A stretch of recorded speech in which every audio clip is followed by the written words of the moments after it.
Perfect mission live और मैं हूं आपके साथ ज्योति कनौजिया। आइए रुक करते हैं खबर की ओर।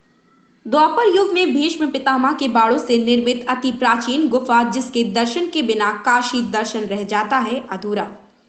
यूं तो काशी के कण-कण का अपना महत्व है एवं यहाँ के शिव मंदिरों की महिमा अपरंपार है, परंतु आज हम आपको द्वापर युग में भीष्म पितामह के द्वारा निर्मित अति प्राचीन गुफा के विषय में बताएंगे, जिसके बारे में कम ही लोग जानते हैं और इसके दर्शन के बिना काशी दर्शन अधूरा ही रह जाता है। पाताल मठ के महंत बच्चा महाराज ने बताया कि यह प्राचीन गुफा जो द्वापर काल से ही है, जैसा कि शास्त्र में वर्णन है कि काशी नरेश की 3 बेटियों अंबा, अंबे, अंबालिका को भीष्म पितामह इसी गुफा से हरण करके ले गए थे। कहा जाता है कि इस गुफा का निर्माण भी भीष्म पितामह ने अपने बाणों के माध्यम से किया था। तब से यह गुफा लगातार अपने अस्तित्व में है और इसका बड़ा महत्व है। मान्यता है कि यह सुरंग हस्तिनापुर, जो कि मौजूदा समय में दिल्ली तक जाता है, एक बार इस गुफा की खुदाई की गई तो इतने विषधर निकलने लगे कि गुफा को बंद करना पड़ा। महंत स्वामी मधुर कृष्ण ने बताया कि स्कंद पुराण काशी खंड के अनुसार जिस समय भगवान शिव काशी छोड़कर मंदरांचल चले गए थे तो जैगी शैस्य ऋषि ने प्रण लिया था कि शिव के दर्शन के बाद ही जल ग्रहण करूंगा। इसके बाद उन्होंने इसी गुफा में कठिन तपस्या शुरू कर दी। उनके दृढ़ योग से शिवजी प्रसन्न हो गए। प्रसन्न होने के पश्चात शिवजी ने नंदी से काशी चलने को कहा। काशी आकर शिवजी ने नंदी को लीला रूपी एक कमल दिया और उन्होंने नंदी को लीला कमल के साथ ऋषि के पास भेजा।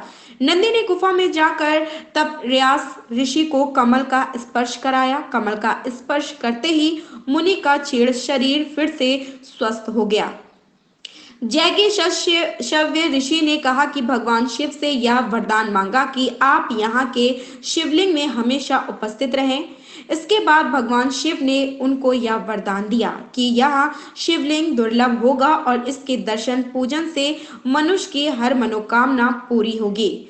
ईश्वर गंगी स्थित सिद्धपीठ श्री जागेश्वर महादेव मंदिर का शिवलिंग जो हर महाशिवरात्रि पर जौ के बराबर बढ़ जाता है। मंदिर के महंत स्वामी मधुर कृष्ण ने कहा कि अगर कोई इस शिवलिंग का 3 महीने ही दर्शन कर ले तो उसके सारे कष्ट दूर होने के साथ साथ मनोकामनाएं भी पूरी हो जाती हैं।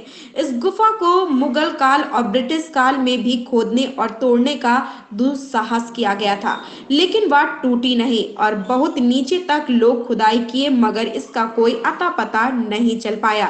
तकरीबन 30 से 35 साल पहले विदेश से कुछ लोग आए थे और वहां लोग गुफा के अंदर गए थे, परंतु वापस नहीं आ पाए। इसलिए सरकार ने सुरक्षा के दृष्टिगत गुफा का द्वार बंद कर दिया गया। वाराणसी से संजय मिश्रा की रिपोर्ट। बालक दास। हाँ। यह प्राचीन गुफा है द्वापर काल से। हाँ। जैसा कि शास्त्रों में वर्णन है, वंदे काशी गुहाम गंगा मणिकर्णिका च भैरवम। हाँ। ये जो गुहा है, हाँ, यहाँ से अंबा, अंबे, अंबालिका को भीष्म पितामह हरण करके ले गए थे। हाँ। और ऐसा भी कहा जाता है कि इस गुफा का निर्माण भी भीष्म पितामह ने अपने बाण के माध्यम से किया था। अच्छा सर। तब से यह गुफा लगातार अपने अस्तित्व में रही और इसका बड़ा महत्व रहा। यहाँ से आना जाना हस्तिनापुर तक का था। अच्छा सर। और इसके बाद फिर इसी गुफा पर जैगीशव ऋषि ने तपस्या की। और उसी जैगीशव ऋषि के तपस्या के कारण कुछ लोग इसको जैगीशव ऋषि गुफा के नाम से भी जानने लगे। और बगल में जागेश्वर महादेव, जहाँ पर बाबा विश्वनाथ जी ने जैगीशव ऋषि को दर्शन दिया और उन्हीं के नाम से वो वहाँ प्रतिष्ठित हो गए। इसलिए यह अति प्राचीन और द्वापर काल से जुड़ी हुई इसकी कथा। सर, जागेश्वर महादेव जी के विषय में एक कहना और भी है कि वो हर साल और शिवरात्रि के समय एक जौ बढ़ते हैं। सर, इसमें कितनी सच्चाई है? हाँ, ये भी सच्चाई है। और हालांकि लेख तो कहीं ऐसा मुझे नहीं मिला, लेकिन कवदंती और बड़े बड़े बुजुर्गों से और अभी तक जितना है, कुछ छोटी मोटी पुस्तकें हैं जो काशी खंड की हैं, और उस पर जिक्र है कि ये जो है हर शिवरात्रि को जौ भर बढ़ते हैं। ऐसी इनकी मानता है। और आप विशाल पिंडी को भी देख करके कहा जा सकता है, इसमें कोनो दो राय नहीं। और ऐसा भी कहा गया इस पिंडी को अंग्रेजों काल में, मुगलों काल में भी खुदोने को तोड़ने का बड़ा साहस किया गया है, लेकिन वो टूटी नहीं और बहुत नीचे तक लोग खुदाई किए, लेकिन इसका कोई अता पता नहीं चल पाया। कहाँ से शुरुआत हुआ है? हाँ, इसका कोई पता नहीं है कितना लंबा इसकी चौड़ाई। महाराज ये पतालपुर जो ये आपका गुफा है सर, गुफा में क्या कोई जांच करने के लिए नहीं गया कभी? कईयों जांचें आई, मीडिया के माध्यम से भी लोग देखे और कईयों जांच टीमों आई, अभी BHU की जांच चल रही है, लेकिन किसी ने इसका भी ऑक्सीजन इतना ज़्यादा है कि इस पे ऑक्सीजन के कारण दम घुटने लगती है। अंग्रेज लोग आए कुछ लोग, अभी 30-35 साल पहले वो लोग अंदर गए थे, परंतु वापस नहीं आ पाए, इसलिए गवर्नमेंट ने उसको बंद कर दिया। अच्छा, कुछ अंग्रेज गए थे अंदर जांच करने के लिए, लेकिन वो बाहर आ ही नहीं पाए। नहीं, सुने सर कि BHU फीस पे शोध करने के मूड में है। अब होगा तो अच्छी बात है, धरोहर है, अगर करती है तो अच्छी बात है। उसका कैसा क्या है कौन जानता है। तो हम लोग तो लेख में जो लिखा है वही पढ़ के बता रहे हैं। अब हम तो कभी गए नहीं हैं इसके अंदर बहुत ज़्यादा। सर क्या ये गंगा जी से भी जाके जुड़ी हैं ये जो आपका गुफा है सर? कुछ भी नहीं कहा जा सकता है, गंगा जी से भी जुड़ी होंगी और भी कहीं जा, लेकिन जो प्रमाण लेख का है मैं वही बता रहा हूँ। हाँ, धन्यवाद महाराज जी। स्वामी मधुर कृष्ण। हाँ सर, स्वामी मधुर कृष्ण। मधुर कृष्ण सर, ये जो जगेश्वर महादेव जी का मंदिर है ये कब आदमी को लोगों की नज़र में आया? ये काशी की धरोहर के रूप में विराजमान जेगीसब्बेश्वर महादेव, जागेश्वर महादेव, हाँ हाँ, ये हजारों वर्ष पुराना शिवलिंग है। हाँ, इस शिवलिंग के बारे में कहा जाता है कि ये साल में जौ के बराबर बढ़ते हैं, हाँ, इसलिए जागेश्वर महादेव ही इनका नाम है। हाँ, इस शिवलिंग के बारे में कथा आती है हाँ, कि भगवान शंकर एक बार जो है काशी से मद्रांचल पर्वत को जाने लगे। हाँ सर, जेगीश ऋषि जिनके नाम से जागेश्वर महादेव पड़ा है, हाँ, वो जेगीश गुफा यहाँ है, उसमें तपस्या करते थे और नित्य भगवान का दर्शन करते थे। और नित्य दर्शन करते थे। जब भगवान जाने लगे तो जेगीश ऋषि सोचे अब हमको दर्शन नहीं हो पाएगा, हाँ, तो उनने भगवान से प्रार्थना किया।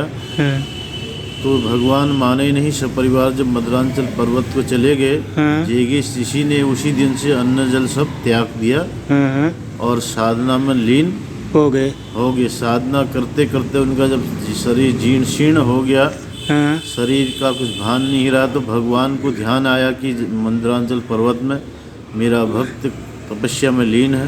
हाँ, तो उनने नंदी भगवान से काशी चलने के लिए कहा। हाँ, तो नंदी भगवान जब काशी आए, शंकर भगवान सपरिवार, तो नंदी भगवान को उस गुफा में हाँ, भगवान ने भेजा और कहा जेगीश ऋषि को एक कमल, लीला रूपी कमल दिया। हाँ, कहा कि इसको स्पर्श कराना, जेगीश ऋषि में चेतना आ जाएगी, हाँ, तो गुफा से बाहर ले आना। तो नंदी भगवान उस गुफा में गए हाँ, और जेगीश ऋषि को उनने लीला रूपी कमल भगवान स्पर्श कराया, तो ऋषि में चेतना आई और गुफा से बाहर लाए। उन्होंने सामने साक्षात भगवान का दर्शन किया और स्तुति गान किया। नमः शिवाय शांताय सर्वज्ञ शिवात्मने जगदानंद कंदाय परमानंद हेतवे अरूपाय स्वरूपाय नाना रूपधराय च विरूपाक्षाय विधि विधि विष्णुषाय च स्थावराय च नमस्तुभ्यं जंगमाय नमोस्ते सर्वात्मने नमस्तुभ्यं नमस्ते परमात्मने। तो इस स्तुति गान से भगवान बहुत प्रसन्न हुए। उनने जेगीश ऋषि से वर मांगने के लिए कहा। तो जेगीश ऋषि ने यही वर मांगा, मेरे द्वारा पूजित शिवलिंग में आपका हमेशा वास हो। तब से भगवान यहाँ स्वयं प्रकट है और महाशिवरात्रि में यह शिवलिंग ज्यों भर बढ़ता है और जो भी इस शिवलिंग का दर्शन करता है उसको योग की प्राप्ति हो जाती है, अर्थात समस्त मनोकामना पूर्ण होती हैं। और जिन कन्याओं का शादी नहीं होता है 41 दिन इस शिव मंदिर में दर्शन करें, उनकी शादी हो जाती है।